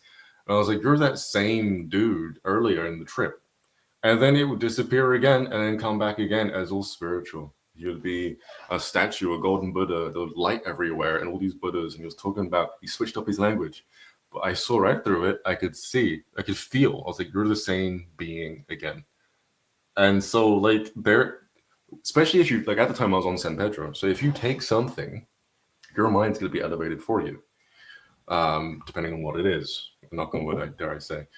Probably not every time, but most times I could see like DMT, for example, and ayahuasca, like smokable DMT and ayahuasca, the T form, and San Pedro will take your mind to such an elevated space that you will see through crap. Even people that I've met who have done consecutive sessions on ayahuasca, let's say, felt strongly about seeing someone die, like a precog experience, burst out crying the whole day, racked their brain the next morning, but then the next day they took ayahuasca again and realized it was all just fake, just to teach them something. It's just, it's a process, you know? Warrior Philosopher, what do you think? Yeah. I think this goes into Plato's cave allegory and why that's not a good allegory. And of course, in Plato's cave allegory, there's these figures that are in the cave, and there's people that are manipulating the light to show these scary sort of shadows in the background. And the idea is that there's a true world behind the illusory world.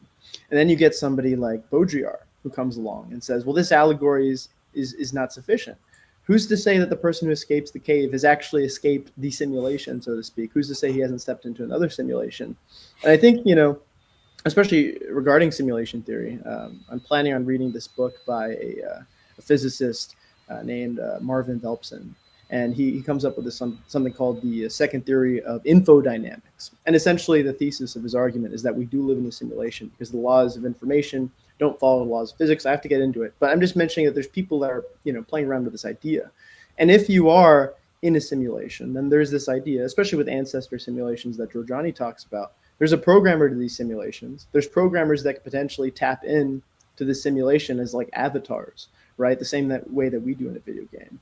And, this idea of how can we tell what real or fake is within the simulation, I think is very difficult. And it's difficult because precisely what I mentioned with the Plato's cave allegory. Who's to say you haven't entered another realm of this illusory thing? And regarding drugs, for instance, that to me is very much a chemical and material stimulant, which is sort of enhancing your ability in some ways to dialogue with yourself. That's a big thing, I think, where my personal beliefs come out versus, even psychic phenomena is like the way I see it currently is you are accessing parts of yourself that you could not access previously. And I could totally be wrong, by the way. But when we talk about, you mentioned Buddhism earlier, for instance, even though there's a lot of skepticism within Buddhism, they still have this assertion of the 5 aggregates, that each specific part of the body slowly feeds into what we consider consciousness, as I believe the 5th aggregate, right? There's this idea of causality in how they interpret phenomena and how they interpret our being in phenomena. It is structured in such a way where there isn't just this like everything's everything sort of thing. There is a process. It's an emergent process, which is generally the belief that I would render. And, one interesting thing, you mentioned seeing the devil, for instance, and there was this great little piece of writing in the book. I think it's still called I Am Legend, but it's essentially the book that would become I Am Legend with Will Smith. But this was written back in like 1954. And he tries to show a cross to one of these vampires because usually that's what affects people and he finds out the guy that he's showing the cross to is Jewish, so he's not afraid of the cross. So what they're sort of exploring there is that, like I said earlier, all our lives sort of culminate in how we sort of project our ideas of the sacred. I mean, this is a sillier example, but I remember in this kid's book I used to read, Percy Jackson and the Olympians, they were talking about how an asphodel, because of course in their world, the Greek gods are real. They were saying, like, what are these people seeing when they go into asphodel? I'm like, oh, it depends on their religion during their lives. They might see heaven, they might see hell, blah, blah, blah. So yeah. I think, when we think about what are we experiencing in these out-of-body experiences, I mean, to me, so much of that is still influenced and dictated by our lives that I don't necessarily know how you can verify what's real, what's not real, what's good and bad. And especially if you say, like, the universe doesn't care if you understand, that to me would infer a non-duality of these things. Well, how can you say something is real versus fake? How can you say something is good versus bad? That to me rejects a duality. So either you have a duality of, this is something real, or you have to reject that entirely, and then you just end up with this sort of flux, and then who knows how you interact with that. But I guess to sort of summarize briefly what I'm trying to say here is I find it difficult to, if you are saying, well, we're going with the flow of things, like let's say it sounds like a Taoist Wu Wei to me, embracing the flows and moving with the flows, living as such in this manner with these sort of experiences, you do still have to make a value judgment of determine what real or fake is. And you say, well, I just feel that's real or fake, but I would counter with saying those feelings are based upon observation. They are based upon rationalization, and they could be right, they could be wrong. The real answer. That's what I'm trying to communicate across. Like, that's what I'm trying to explain to you. You don't think. But you are thinking, because by feeling something, that is still a form of thought. You can't say that's not thought. Your brain's still actively working, right? What I'm saying is neurons are going off, and that's a thought. What you're explaining is completely valid when it comes to projections and all that bio stuff. But what I'm saying is that's a different kind of person. And in the spiritual world, in the astral plane, the information planes, as you will, they will experience their own demons. They will experience what they believe they have to experience. But that doesn't mean that everyone has the same, or takes the same route as them. There are people that know how to get beyond the brain, beyond the thinking mind that likes to project, that sees value in projection, and that can go in there and not do that, and thus see things as they are. And the same thing goes for feeling. You could be blindfolded, earplugs in, and you will feel whether there's a good person that came in a room or bad, based on their intent, not necessarily going black and white, all that. I'm talking about just real intent, if they want to kill you or not. Their vibration is, I don't like that person, I'm in the room with them. And you can feel it if you're open. This isn't you making a logical decision with your feelings. You're not thinking with your feelings. This is more of a field perception type deal that isn't just specific to humans. Everything has this kind of field that helps to communicate information from one body or something to another. But is it something you see? Yeah. But is it something you see as being foolproof, where no super advanced entity is able to manipulate even that? Yeah, foolproof. Because usually the advanced entity is already aware of this stuff, and they're just keeping it from you. No, but why do you? But why do you think that's the case? Why do you think it's foolproof? How can I put this in a way that will?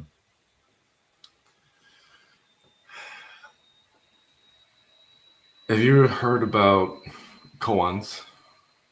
Sure. You must have definitely heard koans, right? Yeah. The more you try to make sense out of something, your brain just goes mute. It's like the logical mind tries to rationalize things. It thinks it knows the answer to a specific Chinese story. And then, especially if you listen to a koan, a Chinese story with friends, there can be arguments in the room, right? But the thing that people state is, especially those teachers that teach the koans, or I say tell the koans, say that they all have the same answer. And that in that moment of being dumbfounded, like the kind of cognitive dissonance of, wait, what? That is the answer. And that is an absolute truth. And if you spend enough time there, that absolute truth will make sense to you. It takes a while, but eventually the answer is quite plain to see. But you can't put it into words, because when you try, it turns into Swiss cheese. There are absolute truths that escape the minds of a lot of people. It doesn't mean you can't get to it. It just means you need to stop thinking so that you can align with the absolute truth of something. Because there are many absolute truths that will always be correct, no matter how you try to look at them. It's just the way it is. But training the mind to be able to perceive that, it takes, well, it's all different for different people. Some people are really, really good at just, they call it zazen. I think they call it zazen. Just effortless, not thinking. And then there are other people that go a little crazy. The monkey mind just goes in circles with, but it's this, but it's that, but it's this, but it's that. And then they get angry and they come out of the meditation and they kick something, right? And so it's like, if you can get to that Zen space, I mean, I even heard of, his name is Grandmaster Wolf. He's Australian, I think he's an Aussie. He used to call himself a monk for, I think it was like 30 years until he realized that he was just playing a role and pretending. And he came out of it completely. But he doesn't identify with being an Aussie, neither. He came to an absolute truth. And he realized all of the projections that he was projecting along the way of his life, right? And so it's like, there are such things out there that are always going to be real. And there are people that can perceive it. It's just, you got to be sensitive to it. And I don't mean being so open to the point where you're gullible. It's a different form of openness. That's like being gullible. And you may not have your feelers out at that point. You're just like googly-eyed, seeing things and taking it at face value, even in the astral plane. But when you become more of an energy being, you align with this way of perceiving absolute truths, and you know that they're real. And then after the fact, you will find other people that know the same thing. And you're like, what the heck? And you can't argue with those ones, because like, how? And I don't know how else to say it with that. It's a different type of person that's experiencing this, the absoluteness of what real spirituality is, at least in its essence. And they also have abilities that are very telling that they are different individuals. So in an example, let's say we were talking about the devil before. How exactly is this devil within the world? Like, which devil are we talking about here? Are we talking about the devil of Christianity, or a different kind of devil that's a special, unique kind of devil? Yeah, so it was pretending it wasn't a devil. It was just, it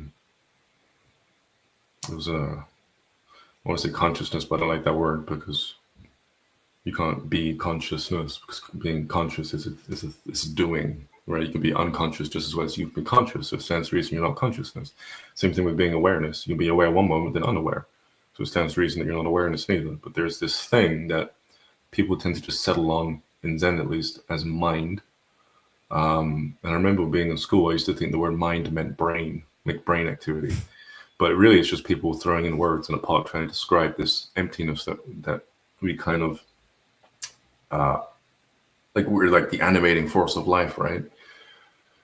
And so, wait, what was your, sorry, I completely forgot your question. Was it? Well, the question was about the devil. Warrior Philosopher also mentioned this. Why then call this entity the devil at all? Like, what exactly makes this entity a devil? So I wasn't calling him the devil. I was just explaining to you what he would himself. I don't believe he's the devil. But he can trick many people, I'm sure, because he can come in with a light show and everything. But see, this is what I'm trying to figure out, though, because this is one example of an entity that was tricking somebody into thinking that they were the devil. What's to stop an entity that you would consider to be not just some trick, but the real McCoy, from also being just like a higher level version of that trick? And I could give an example of the Virgin Mary sightings, for instance. There's this really interesting book by Patrick Harper, also an English fellow, by the way, called Daimonic Reality, where he was talking about various examples of these meetings of people and these spectral entities. So he was giving one example of these fairies, not like the little fairies that we think about, but like the tall, 6-foot, blonde, angelic beings that he was describing as, I believe the phrase was Tua Danan. That's what they were calling themselves, like this warrior aristocratic class of these spectral beings. But then he was also giving examples of Mother Mary sightings where these used to be in places for fertility goddesses. That's where the pagans would usually see those beautiful women. And now that Christianity came, all of a sudden, these beautiful women were being called the Virgin Mary because they align in the minds of the followers of Christianity to what the Virgin Mary should look like. And it didn't happen at first, but eventually those entities themselves started to call themselves the Virgin Mary. So there's this interplay between the expectations of what people want to see and what these entities project to those people. But that does not mean that that's the Virgin Mary, right? So that's what I'm trying to figure out here. Are there certain beings where your perception would be high enough to know, well, this is pretty much this being and there's no question about it? Or is it masks all the way down? So it's only masks to a certain floor.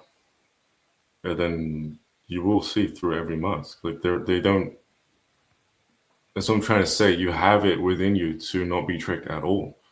You just got to reach a certain state where that stuff doesn't work on you anymore. It's like being an adult, right?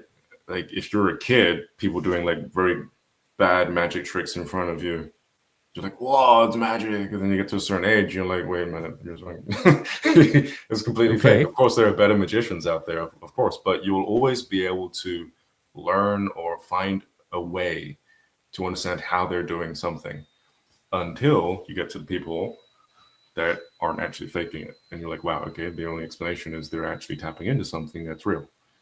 And so... Well, what are some examples of entities that are real, as opposed to pretending to be the Virgin Mary, pretending to be the devil? Which are the entities you would say are completely real and there is no mask to pull off now? Well, this goes into the Warrior Philosophers, what you mentioned earlier, which was very spot on, the Matrix. It's all fake. It's all masks and stories. All of it. It doesn't matter how they look. It doesn't matter if they're aware of it or not. The absolute truth is everyone is playing a big play. They're all participants in the play. No matter the dimension, no matter the story, just to play someplace else. But wait, okay, hold on. Warrior Philosopher, maybe I'm going insane right now. Before I was asking Ryan about whether it's masks all the way down, and Ryan, you didn't say yes. So there was a difference between some entity that was pretending to be something, wearing the mask, versus something that's not pretending. But now, Ryan, you're saying that it is the case that everybody's pretending. So did not that everyone's pretending. What I'm saying is the thing that's animating life sometimes thinks that it's a person. It has a mask on. It doesn't realize it's wearing a mask. It's not trying to trick anybody. It's just playing a role in what we call life, whether it's dimensionally or in this world. And then there are beings that are intentionally wearing masks. Maybe they're aware that they are the animating life behind everything, right? Mm-hmm. And they're putting on a mask. I don't see why they would, but maybe they need to. Or maybe you have a negative being that believes that he is a negative being. He's completely lost touch with the fact that he was created from the minds of people, or perhaps came from some other storyline. And he wants to trick a whole bunch of people on a specific floor. So he'll put on a mask to lie about being a fairy, right? Yeah. That's what I'm saying. Like, there are trickster spirits out there, but when you go, some say all the way up, I think everything really is just kind of intermeshed in between each other on a quantum level. It's really bizarre. And that's just an observation from what I can make out looking at reality in a certain way over there. Everything is all just the same animating force. I mean, I could see that, and that does make it a lot clearer what you were saying earlier, where if I understand the framework here, you have entities that don't know that they're wearing the mask, that they've gotten too used to playing their particular role in this reality. And then you have other ones that are a lot more conscious of the fact that they're wearing a mask, or maybe they're wearing a mask on top of a mask, meaning they're not aware that they're actually wearing a mask, but they're putting on another mask anyway in order to trick various kinds of people. So I could see that kind of reality existing for sure. But then when it comes to that reality, then why say, I met Anubis, or I met this, or I met that? Like, why put any kind of categories at all on these various experiences that you have if ultimately they're all wearing a mask and not knowing they're wearing a mask? Well, just because they're wearing a mask doesn't mean they're not interesting.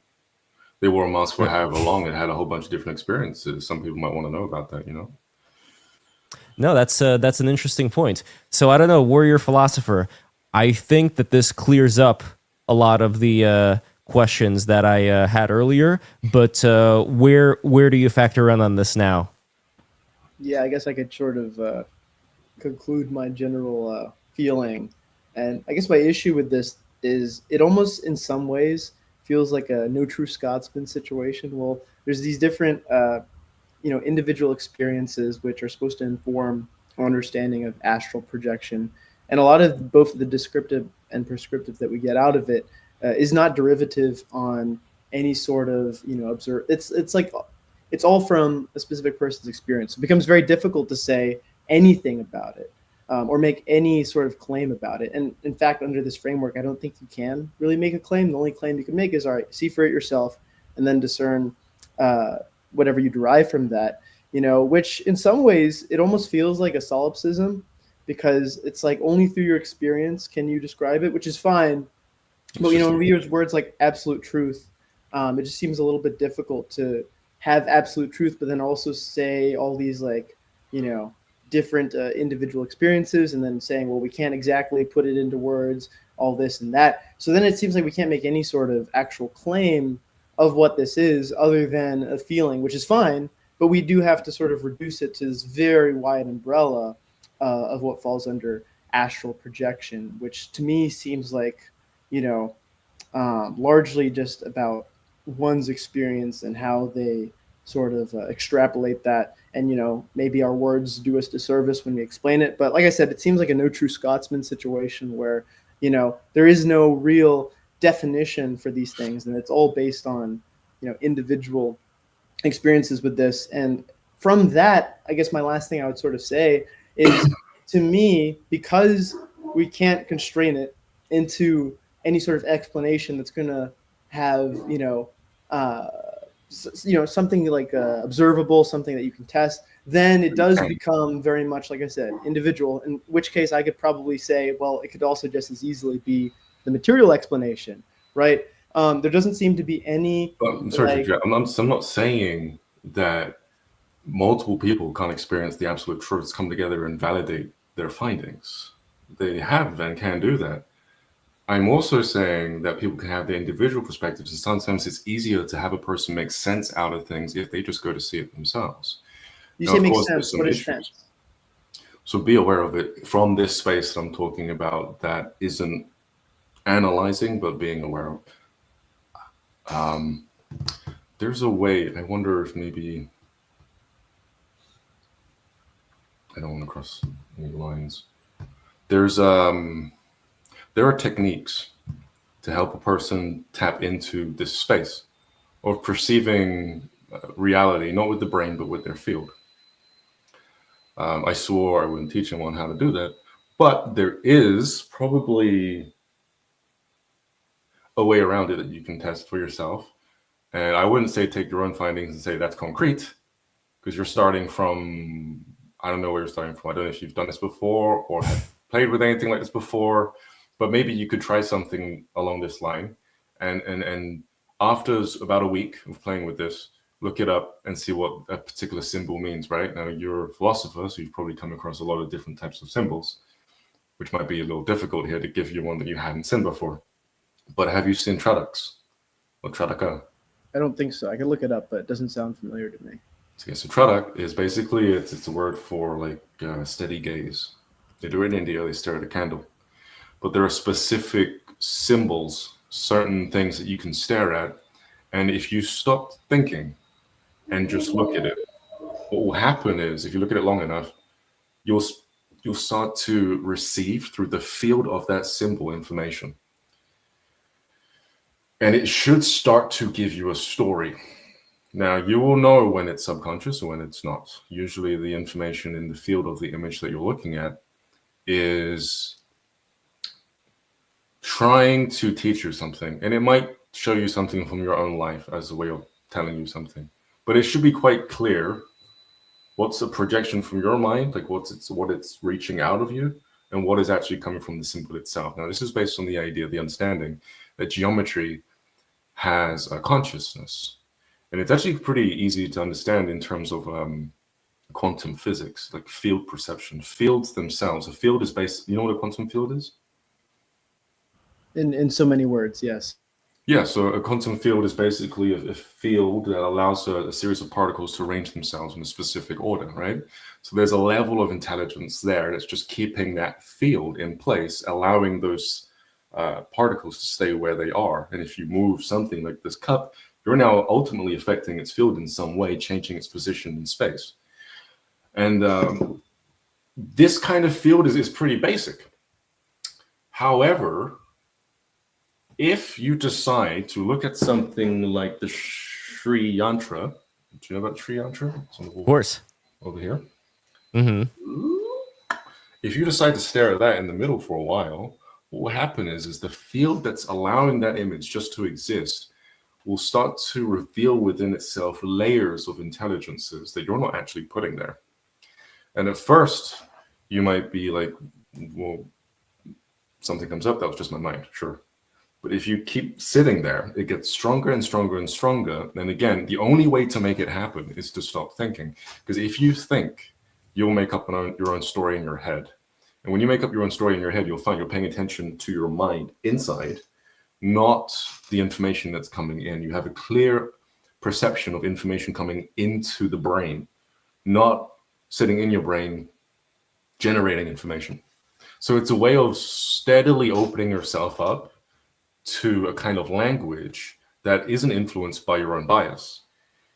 Then, after some time, maybe give it, like I said, about a week, look up that specific Sri Yantra, look up the meaning.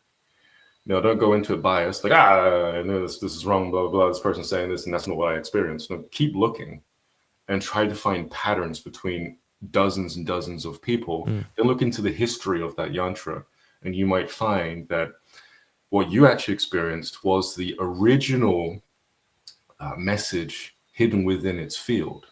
And that maybe over time, people took it out of context. The Sri Yantra is one that people have taken out of context over time. It's similar to what they're saying, but they've made it more personal and more, well, selfish, unfortunately. Yeah. And so that's just one method to make yourself open to information in a field.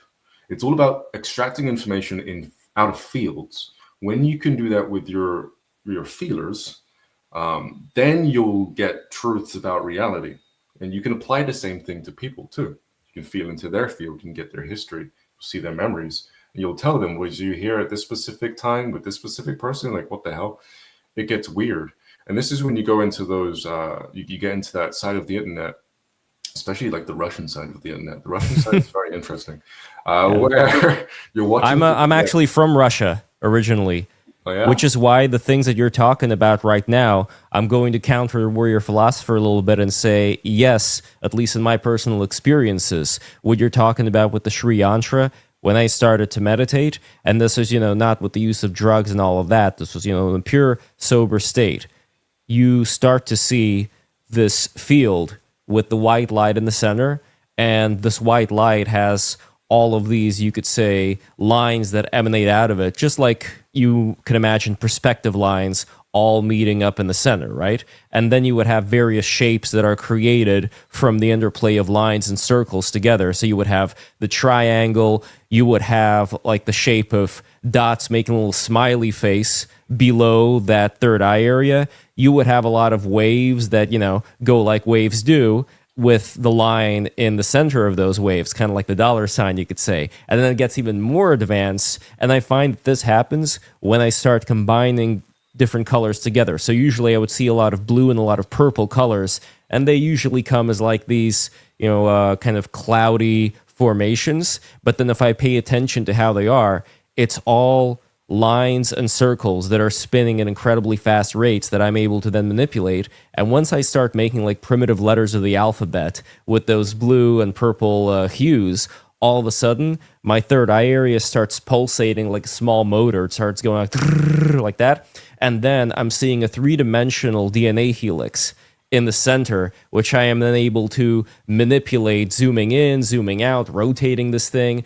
And this thing, to me at least, sounds a lot like how people describe the Merkaba, the throne of God, where allegedly, if I keep working on this thing, then I would be able to use it to teleport myself to all kinds of various realms, you could say. Now, this is where I draw the line, though, where I say, okay, I'm aware of this experience that I'm having, and maybe later on I'll get more of these realms, which so far did come to me in very, like, if we don't count dreams, like super lucid dreams, because obviously after you have those experiences, you have the lucid dreams. But if you're talking about something when you're not sleeping, then you still end up getting little glimpses, which are most of the time looking really closely at some kind of a pattern, which is like you're staring at your kitchen countertop made of granite or marble. You know what I mean? Like you see little veins of rocky type of formations, but it's very, it's very realistic, but it's also just that.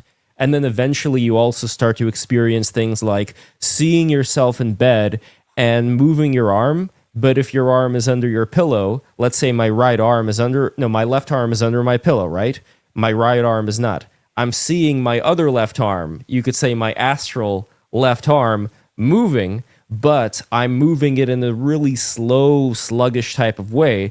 And I figured out that, wait a minute, the reason why I'm moving it so sluggishly is because I'm still trying to move my other arm, my other left arm, which is asleep.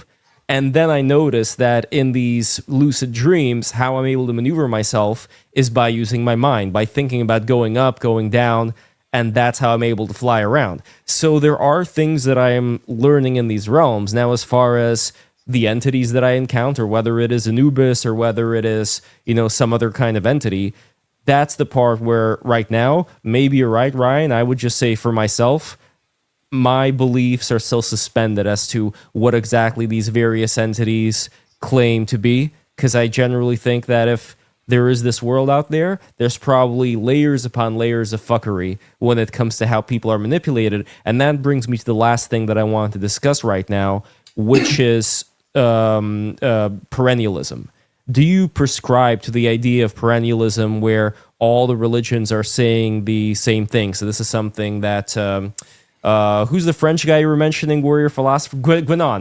This is what René Guénon was talking about. But Ryan, what do you think of that idea of perennialism, that all religions are saying the same thing? I think instinctively, maybe even intuitively, everyone is trying to say the same thing. But people are too busy being the first person to say a certain type of thing, and protecting that. I think there are some groups that are quite honest about the path that they're taking. And I think there are some that just kind of lose it a little bit down the way. They kind of want to hold on to how they thought things were. Does that make sense?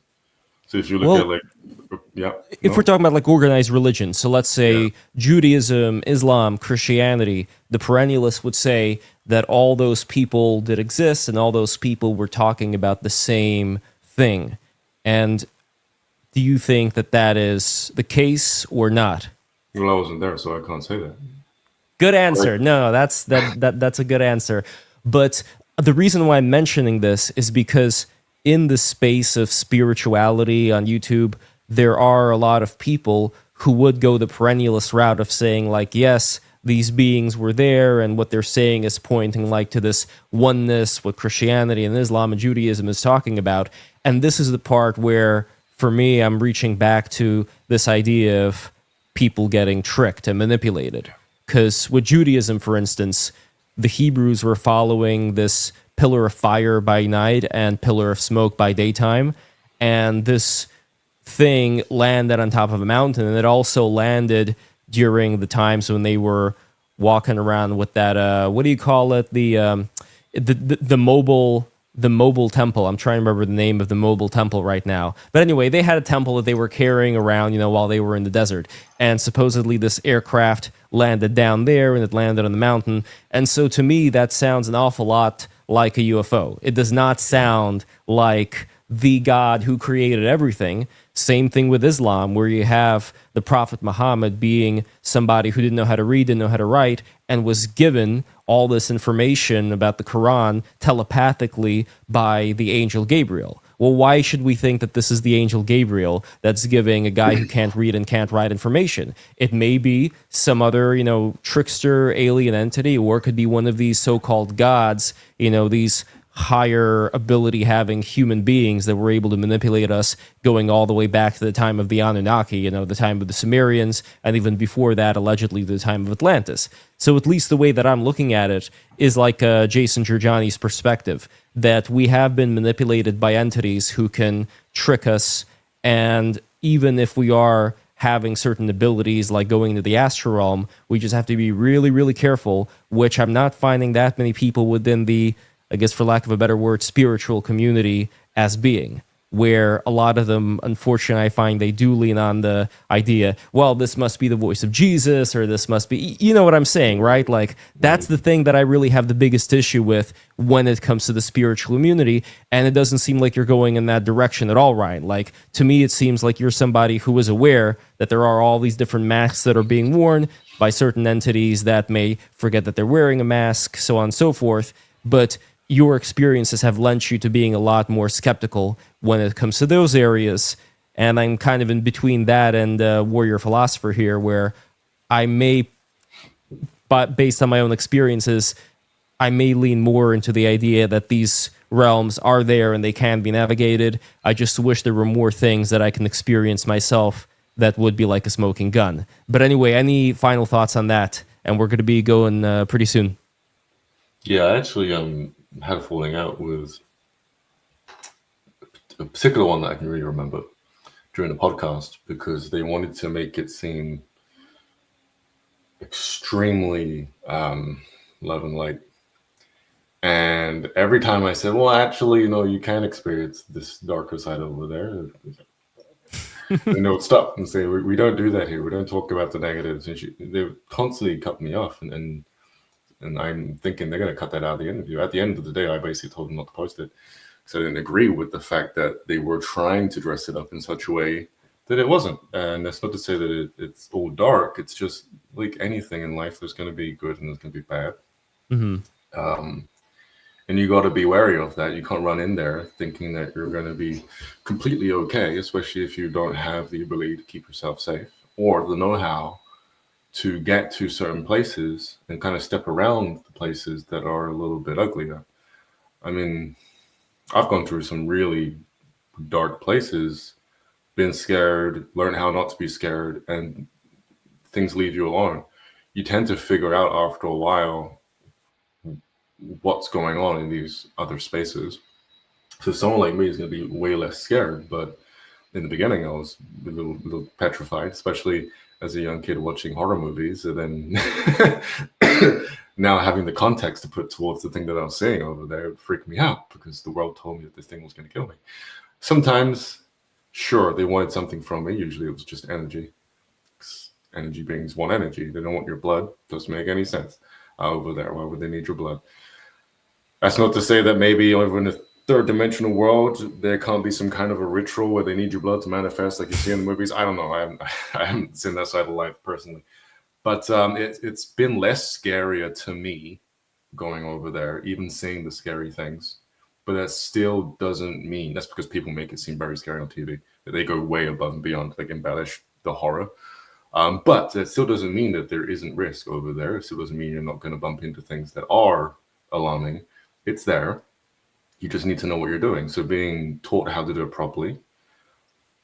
I even at one point stopped teaching people especially like I would have calls where people would sign up, they would pay money, and I'd be like, no, I'm gonna have to refund you back your money. I am not teaching you this. And then I just send them on their way. They get mad, whatever. Sorry. No, but why? Their attitudes, like how they think. They shouldn't be in the astral plane.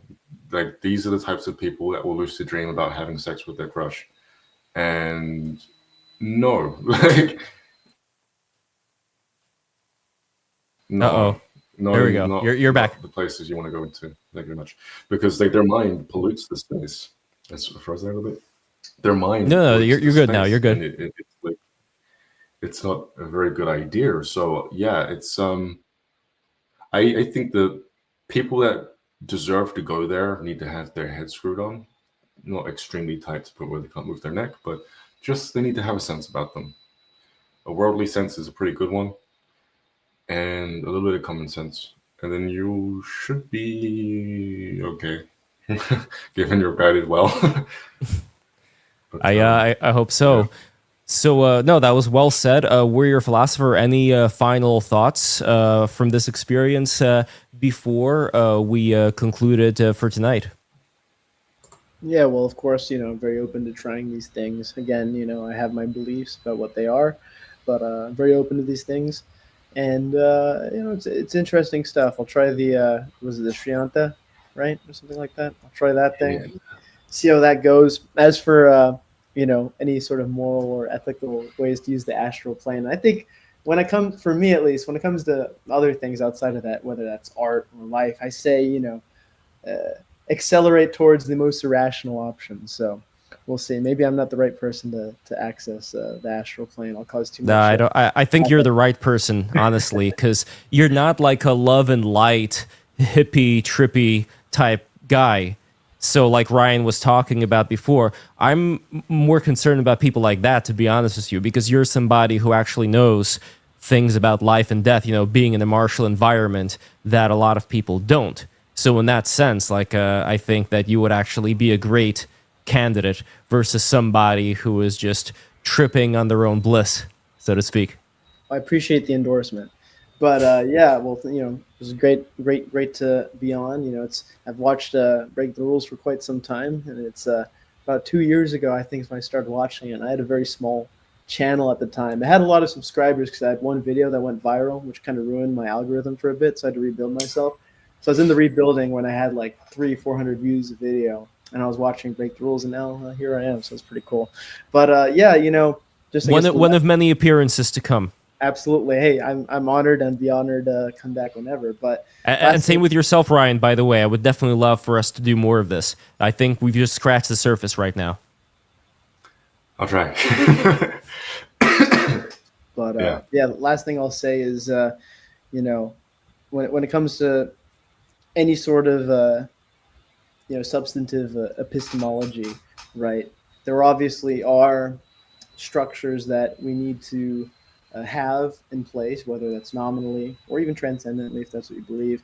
But at the same time, I think it's always good to treat, this sort of evolving process the Heideggerian way. And of course, if one day I am faced with irrefutable evidence, or maybe it shouldn't be irrefutable evidence in this case. Maybe it should be a leap of faith, a Kierkegaardian leap of faith. But I'm always open to change my views on things, which I think is important if you're any sort of realm of thinking. But for the time being, I still think I hold my original views, but we'll see where life goes. We're in flux, so we'll see where that flux leads us.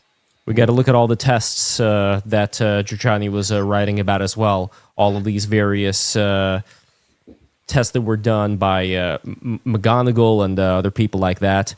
I believe I have them over here, but we'll have an opportunity to talk more about these things later on. There were tests that were done that were talking about PK and all of these various abilities that people had. So it is possible, I think, to get enough of this information in order to make a more educated guess as to what's going on here. But a lot of it also requires time, and it requires fact-checking, like who are these people that did all these various tests. So I think it is possible, though, to get to some level of truth here, even beyond experiencing it yourself.